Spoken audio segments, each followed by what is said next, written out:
Last weekend, the people of Anambra State went to the polls in a much-anticipated governorship election. So much controversies have since been trailing the conduct as parties in the contest now share different opinions on the way forward on the election. Next Saturday, there will be a supplementary election in 16 local government areas.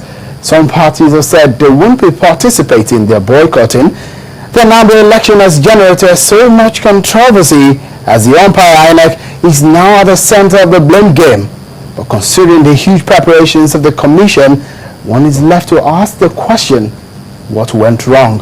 On that note, I say welcome to the program tonight. I'm Shehu Wakimbale, and tonight I have with me in the studio, both in our Abuja studio and here in our Lagos studios, two analysts who will be looking at the situation in the Anambra governorship election, what went wrong with the preparations, and again, the controversy over the cancellation and the supplementary polls.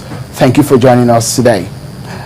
Now, let me introduce to you my guest here in the studio is Mr. Kenneth Odidika. He's a legal practitioner, and also he understands so much about contesting for governorship because he once contested for a governorship seat. Thank you for joining us on the program tonight. Thank you very much. Yeah. All right. I have also joining me from our Abuja studio tonight is an election observer, and he was part of the election situation room in Anambra State. He followed the process from the beginning to the very end, and he joins me tonight. I have with me Mr. Unwagu Ezenwa. Thank you for joining us on the program tonight. All right, let me take on with Mr. Kenneth.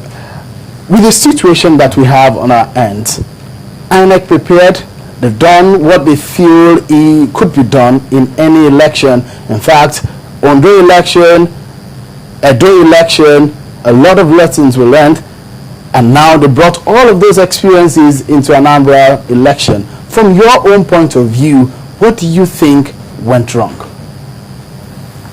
Thank you very much.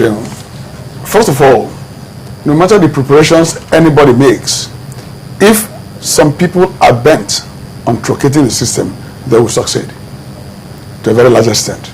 Just like trying to protect the president.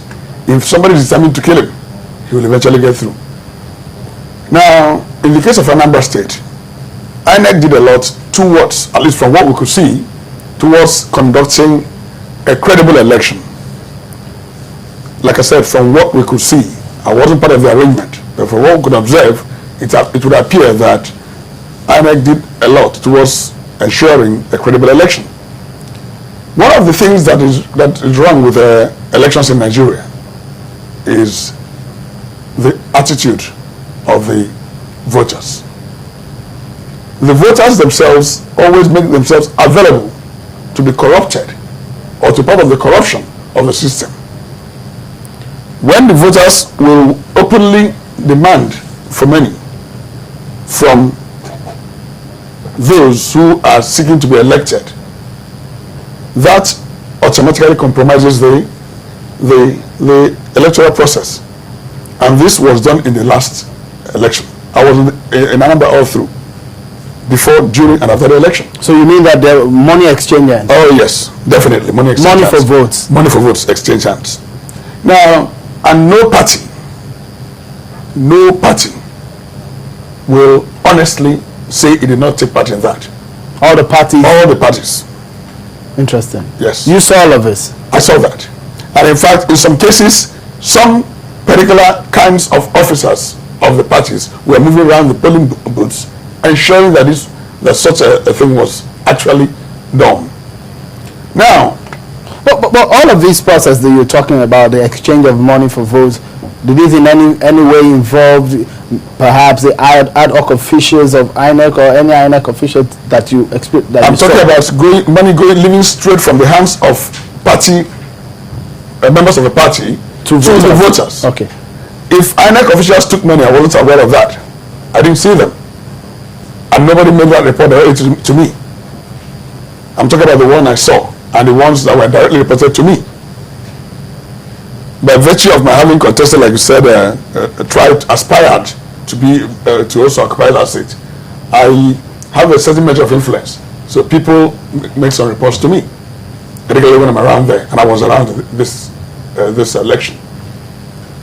INEC could take some blame, because when any of its officers does something wrong, it is the body that has done something wrong.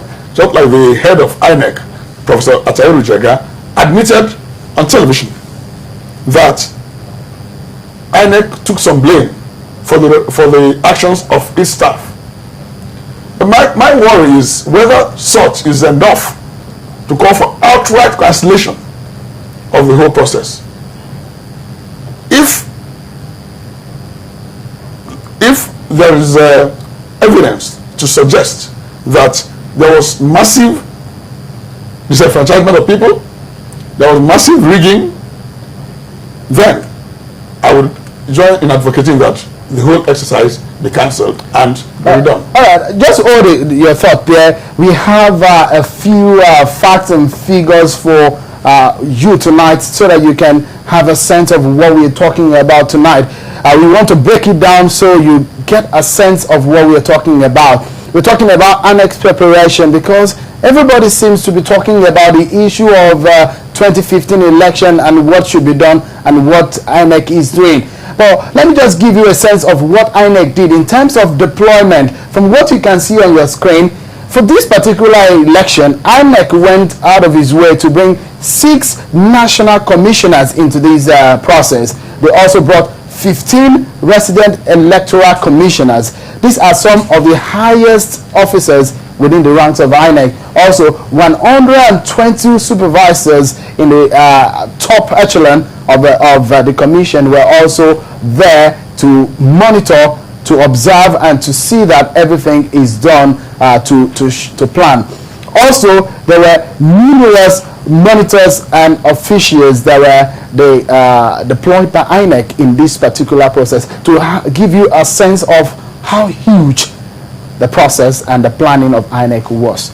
Let me allow Mr. Ezenwa Onwaogo from Abuja studio, who was also a part of election situation room in Anambra at that moment, to join us on the program. Thank you for joining us at this moment, Mr. Onwaogo. You were there and you heard my guest here in the studio in Lagos here talking about the situation there in Anambra. From what were the kind of deployment INEC gave out, do you think INEC could have done any better from all of this?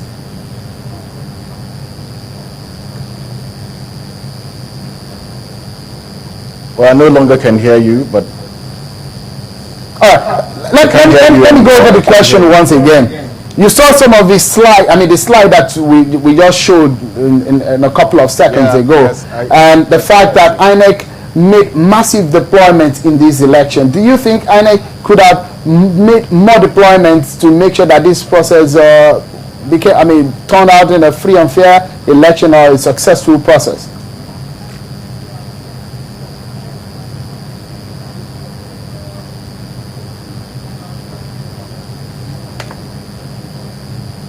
Well, I thank you, Sheon, and good evening. I think there has not been the deployment was not unusual. For other elections, there had been that kind of deployment. Whether it's Edo, whether it was Bayelsa, it's in the tradition of INEC to draw resident electoral commissioners from states that are around the place where elections are holding, and then deploy national commissioners. So that there is nothing unusual in that deployment. Having said that, you were asking your guest in Lagos what went wrong, and I think he hit the nail on the head. But what's important is that the things we have papered over in the past, the precedents that we are allowed to stand in the past, have come to haunt us, and that is what we're dealing with now.